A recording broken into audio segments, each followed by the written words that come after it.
रीतिकालीन कवियों में जो रीति मुक्त काव्य धारा है उसमें आलम भी रीति मुक्त काव्य धारा के एक बहुत ही श्रेष्ठ कवि रहे हैं। इनके जीवन परिचय पर यदि दृष्टि डालें तो आलम स्वच्छंद धारा के दूसरे प्रमुख कवि हैं और कुछ विद्वानों ने अलग-अलग जो है आलम की कल्पना की है, लेकिन कोई प्रमाणिक तथ्य नहीं मिलता और यही समझा जाता है कि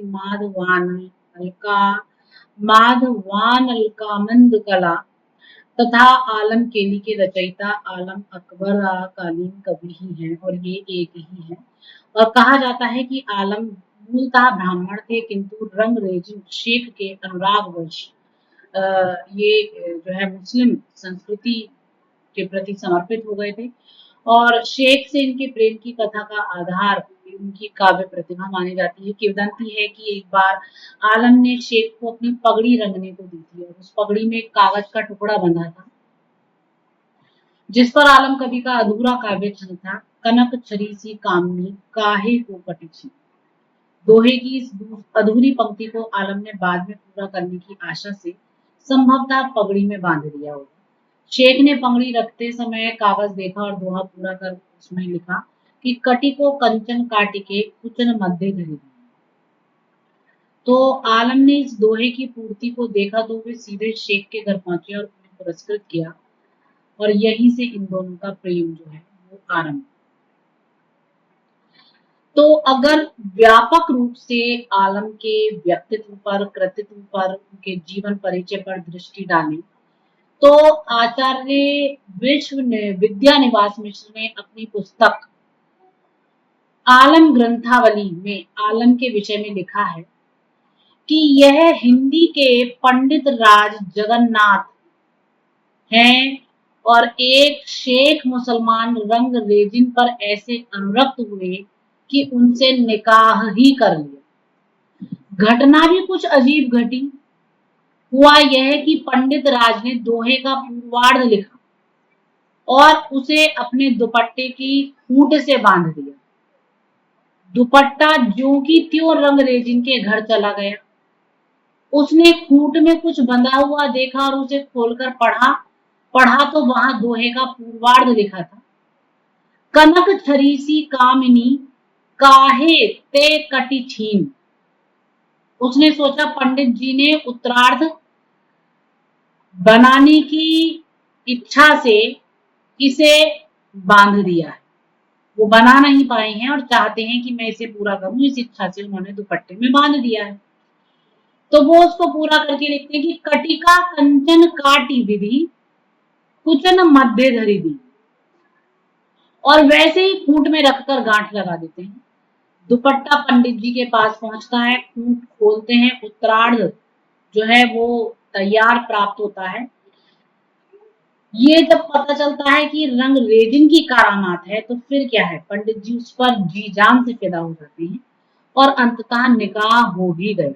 दोनों का जीवन कवित्व और उनकी काव्य गंगा में शेख का भी रंग है और आलम का तो है। तो ये जो पूरा वर्णन दिया है ये विद्या निवास मिश्र ने अपनी पुस्तक आलम ग्रंथावली में। अगर देखें तो आलम जौनपुर जनपद के सुजानगंज नामक भूभाग में रहते थे तथा जाति से ब्राह्मण थे। बाद में रंगरेजिन की काव्य प्रतिभा से प्रभावित हुए और मुस्लिम हुए। मुस्लिम धर्म ग्रहण करने के पश्चात उनके नाम के आधार पर भिन्न भिन्न रचनाएं प्राप्त होती हैं और उन सभी पर कहीं शेख की छाप दृष्टिगोचर होती है तो कहीं आलम की छाप दृष्टिगोचर होती है। शेख के बारे में भी एक किंवदंती प्रचलित है कि शेख से एक लड़का उत्पन्न हुआ था जिसका नाम जहान था। जब किसी ने विनोदपूर्ण ढंग से शेख से प्रश्न पूछा, क्यों आप आलम संसार की पत्नी है, तब उसने उत्तर दिया, हाँ आपको नहीं मालूम, मैं जहान की मां। आलम के विषय में एक मत ये भी प्रचलित है और वह यह है कि आलम और शेख दो व्यक्ति ना होकर परस्पर एक ही व्यक्ति और उनका नाम शेख आलम के नाम से जाना जाता है। विद्वानों का एक वर्ग इस बात की पुष्टि करता है कि शेख नाम किसी स्त्री का कभी सुना ही नहीं गया है, और दूसरी बात यह है कि कभी कभी एक ही व्यक्ति अपनी रचना करता है, जिस प्रकार सूर ने अपने पदों को कहीं सूर तो कहीं सूरश्याम के नाम से ही रच डाला है। शेख तो मुसलमानों की एक उपजाति है, किसी स्त्री का नाम नहीं। आलम के काव्य काल के समय कोई स्पष्ट प्रमाण नहीं मिलता।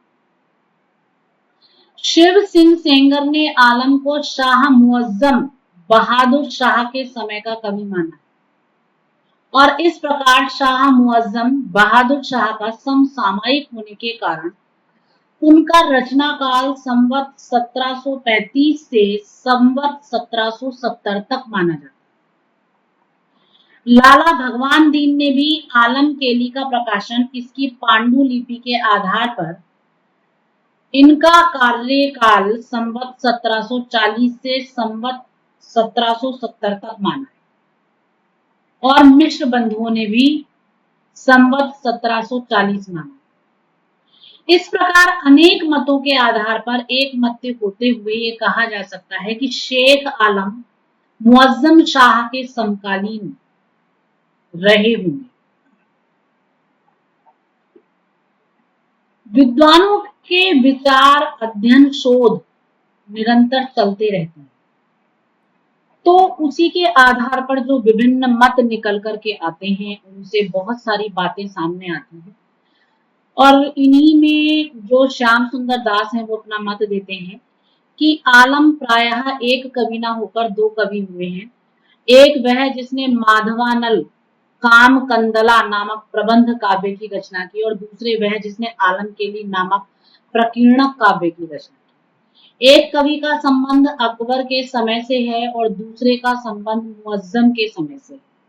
लेकिन मिश्र बंधुओं ने मिश्र बंधु विनोद में इस समस्या को उठाया है और आलम के पूर्वोक्त रीति से दो होने की संभावना को महत्व दिया। आचार्य रामचंद्र शुक्ल भी अपना मत इसी पक्ष में देते हैं। पंडित विश्वनाथ प्रसाद मिश्र ने आलम के दो होने का खंडन किया है और उन्हें अकबर का ही समसामयिक माना है।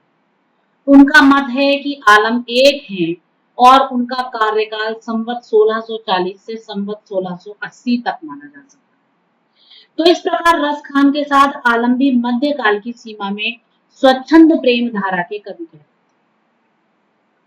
इनके व्यक्तित्व पर अगर दृष्टि डालें तो कविवर आलम के काव्य का अनुशीलन करने पर कुछ ऐसे संकेत मिलते हैं जिनके आधार पर उनकी मान्यताओं, विश्वासों, जीवनगत अनुभवों और स्वभावगत विशेषताओं का बोध होता है। इन संकेतों के आधार पर कविवर आलम के व्यक्तित्व की जो स्थूल रूपरेखा अंकित होती है उसे अनेक रूपों से देखा जा सकता है। सबसे पहली है व्यक्तिगत जीवन।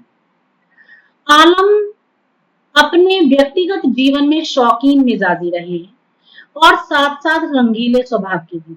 बहुत पढ़ित पढ़े हुए थे, मिलनसार थे, प्रेमी थे, परोपकारी थे, सत्यवादी थे, स्पष्ट वक्ता थे और इसी के साथ साथ विभिन्न भाषाओं के ज्ञाता भी थे। उनको काम शास्त्र, काव्य शास्त्र, ज्योतिष, आयुर्वेद सभी शास्त्रों का ज्ञान। इनके व्यक्तित्व में ज्ञान गरिमा को यदि देखें तो कविवर आलम का काव्य इस तथ्य का साक्षी है कि वे विविध शास्त्रों और कलाओं के ज्ञाता हैं। उनकी काव्य कृतियां काव्य शास्त्र सम्मत है। उन्होंने 3 प्रबंध काव्य लिखे हैं। एक है माधवानल काम कंदला जो इनकी श्रेष्ठतम रचना है, दूसरी है आलम केली और अक्षर मालिका इनकी मुक्तक काव्य रचनाओं का संग्रह। माधवानल काम कंदला का नायक माधव धीर ललित कोटि का नायक है। श्याम स्नेही के नायक श्री कृष्ण धीरोदात्त नायक है और सुदामा चरित का नायक सुदामा धीर प्रशांत है। आलम केली में नायिकाओं के आधार प्रति प्रेम के आधार पर अनुकूल, दक्षिण, शठ और धृष्ट सभी प्रकार के नायकों का चरित्र चित्रण दिया गया है, क्योंकि 4 प्रकार के नायक हैं, अनुकूल, दक्षिण, शठ और धृष्ट, और इन चारों का प्रकार वर्णन वहां है।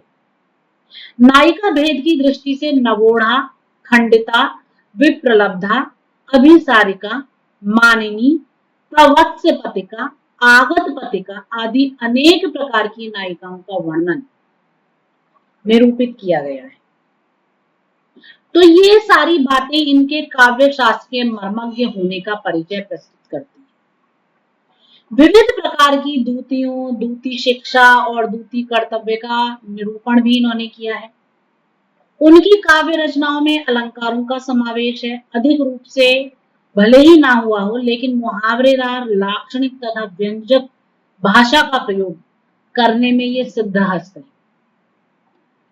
तो इनके 3 काव्य खंडों में से माधवानल काम कंदला मसनवी शैली में रचित प्रेमाख्यानक काव्य है, जिसकी रचना अवधी भाषा में की गई। श्याम स्नेही में रुक्मणी और श्री कृष्ण के विवाह का प्रसंग वर्णित है। सुदामा चरित का आख्यान कृष्ण और सुदामा के मैत्री संबंधों पर आधारित। आलम केली मुक्तक शैली में रचित ब्रज भाषा की श्रेष्ठतम रचना। इनकी प्रेम साधना की ओर दृष्टि डाली जाए तो बहुत सारे विद्वानों का तो मत है कि शेख रंगरेजिन कोई अलग व्यक्तित्व ना होकर शेख आलम है। कुछ लोग कहते हैं कि शेख स्त्री नहीं हो सकती, क्योंकि शेख मुस्लिम की एक उपजाति का नाम है।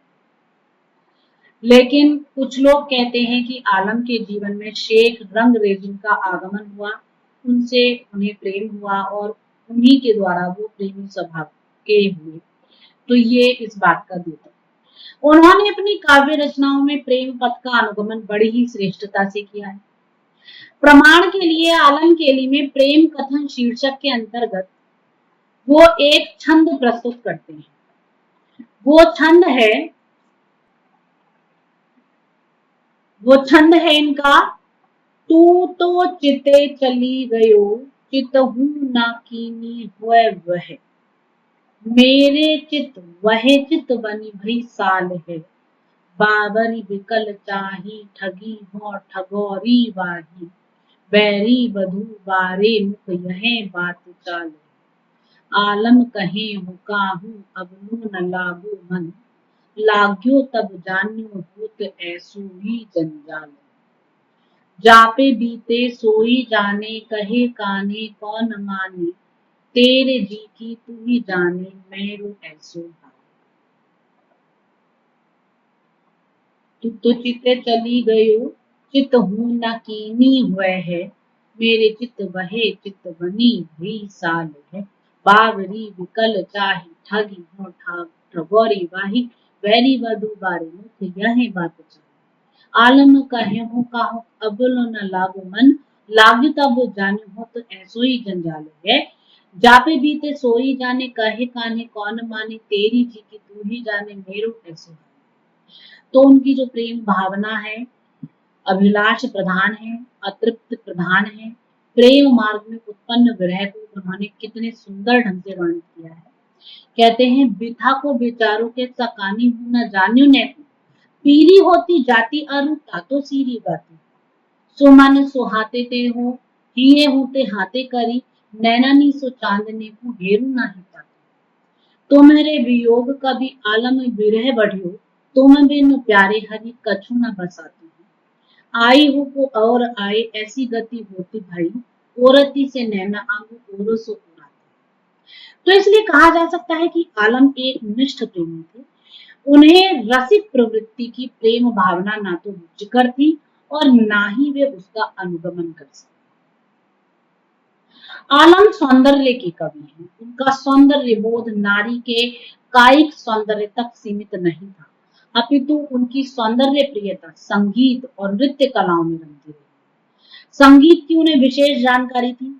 कविवर आलम की सौंदर्यानुभूति प्रकृति के मनोरम दृश्यों का भी आकलन करती रही। सूर्योदय का सुरम्य चित्र प्रस्तुत करते हुए श्यामा स्नेही का एक दृश्य जो है वो प्रस्तुत करते हैं। कहते हैं कि उदित भान भयो बिन सारा, विप्र प्रकट विप्र करत पटन पैसा, जो सुमिरो तो किरण ठरी, धाई कनक कलसन पर ठरी, एक सूरज जब दर्शन दीना, जगमग कलश कोटि रवि कीना, घर घर पर कामिनी जन कौंधे, चितवत चकित विप्र चक चौंधे। तो यहाँ आलम ने तत्काल प्रवृत्तियां जो हैं उनके अनुसार उद्दीपन विभाग के रूप में प्रकृति का एक सुंदर सुंदर जो चित्र है वो अंकित किया है। आलम जो है वो एक मानवतावादी दृष्टिकोण के कवि रहे हैं और वर्ग भेद की सीमाओं से ऊपर रहे। परोपकारी थे, गुणी थे, मानवतावाद में आस्था रखने वाले थे, व्यक्तियों को श्रेष्ठ समझते थे। उनके जो तीनों खंड काव्य हैं उनमें उनका जो मानवतावादी दृष्टिकोण है वो अभिव्यक्त हुआ है। माधवानल कामकंदला का नायक माधव स्वयं देश निष्कासन का दंड भोग रहा है, फिर भी वह राजनर्तकी कामकंदला की कला पर रीझ कर कामसेन से प्राप्त कोटि टका कामकंदला पर न्यौछावर कर देता है।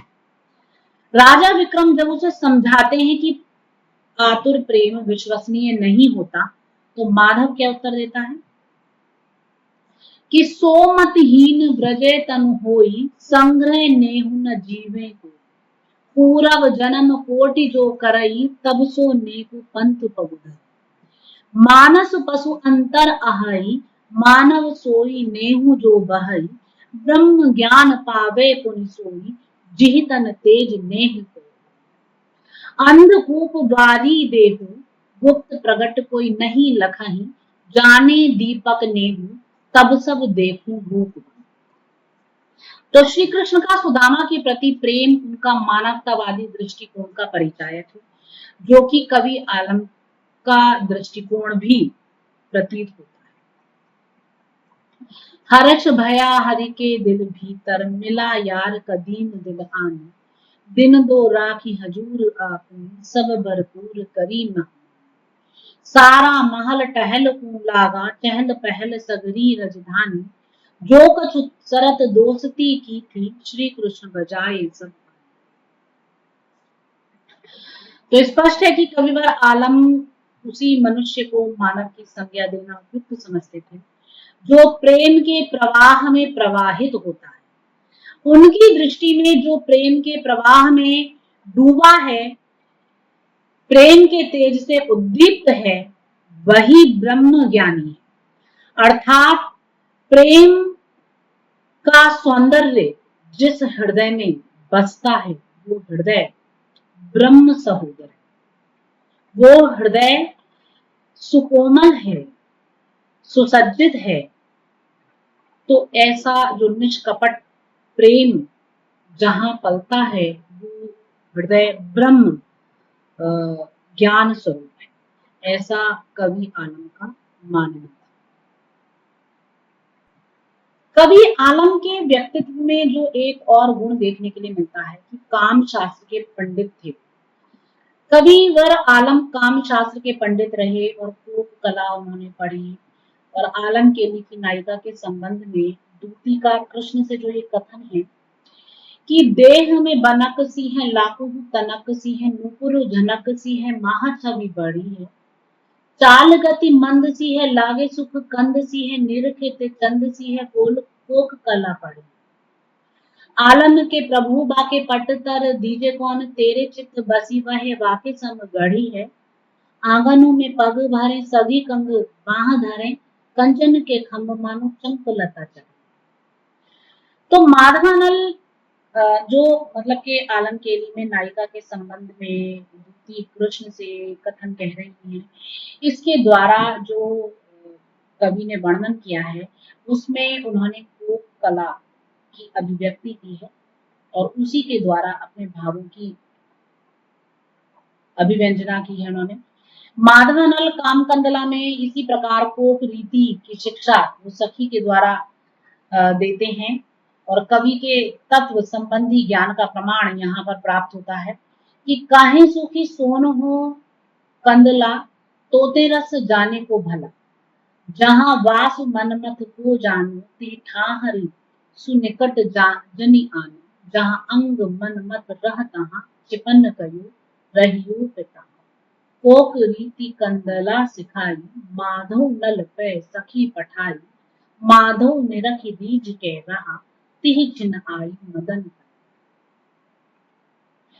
तो आलम ने संकेत, स्थल वर्णन, अभिसार, विपरीत रति आदि के वर्णन भी मानव काम शास्त्र के अनुरूप किए हैं। और आलम काव्य की जो नायिकाएं हैं वो भी प्रायः पद्मिनी और चित्नी जाति की स्त्रियां रही हैं। यह कहना अनुचित नहीं होगा कि आलम ने वात्स्यायन के काम शास्त्र और कोक पंडित के कोक शास्त्र का भली प्रकार अनुशीलन किया होगा और इसीलिए वो इस सब में निष्णांत रहे हैं और उस विद्या के पंडितज्ञ रहे हैं।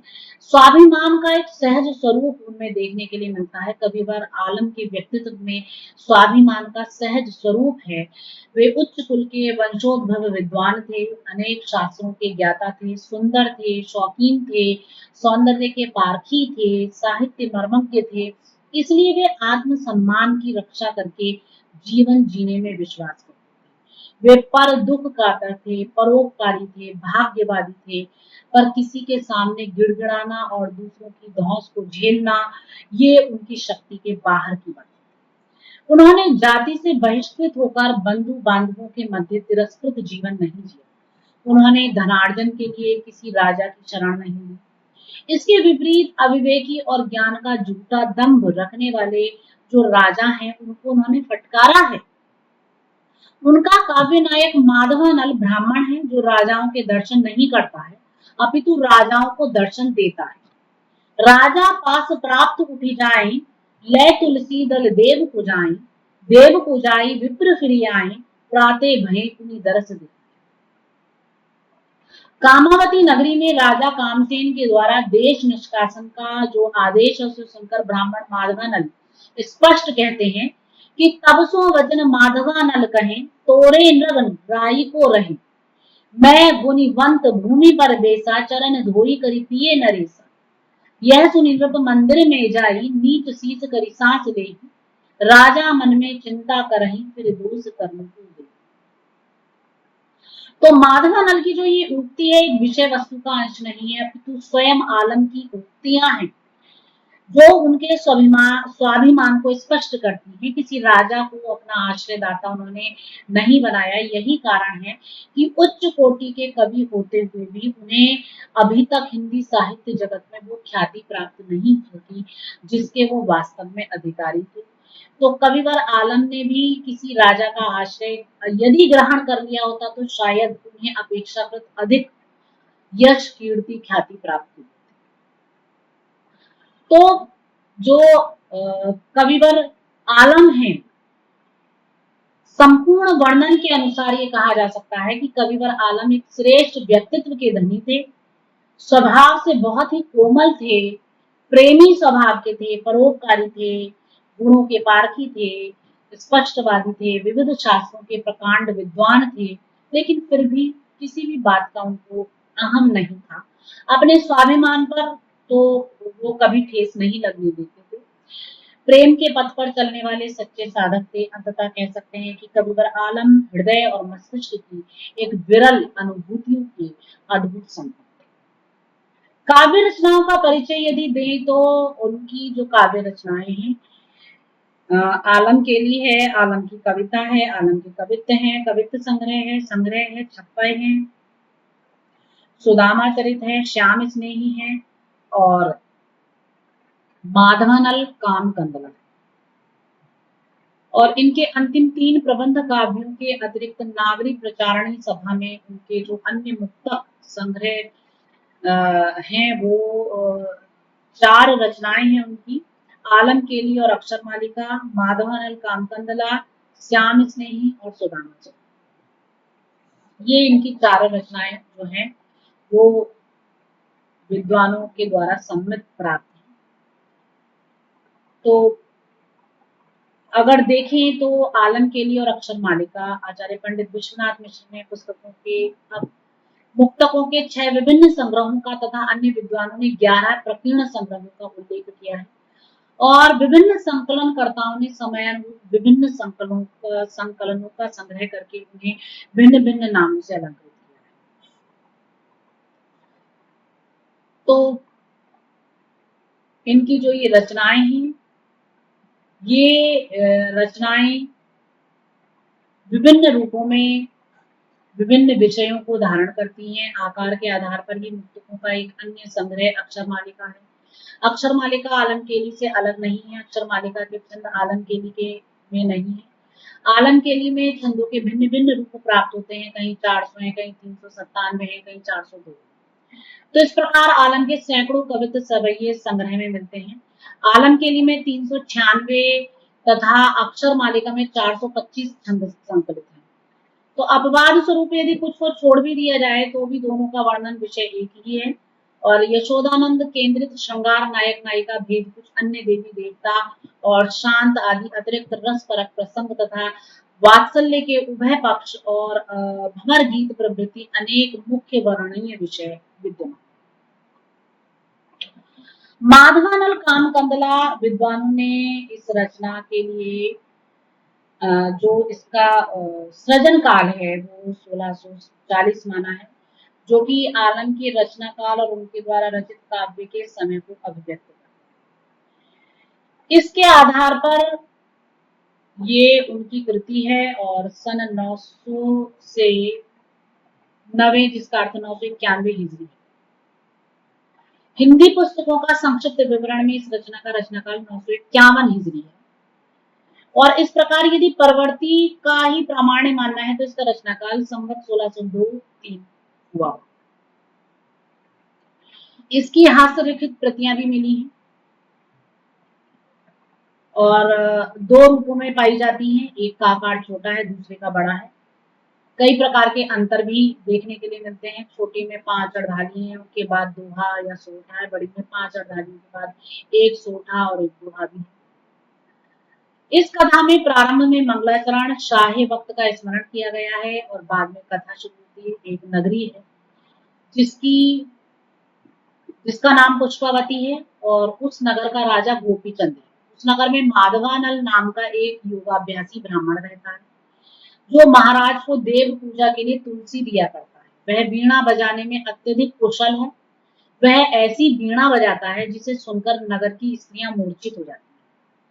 एक दिन गृहिणी एक थाल लेकर जाती है कि रास्ते में उसे माधव की वीणा सुनाई पड़ती है। गृहिणी वीणा सुनकर चैतन्य हो जाती है और एकाएक उसके हाथ से थाल गिर जाता है।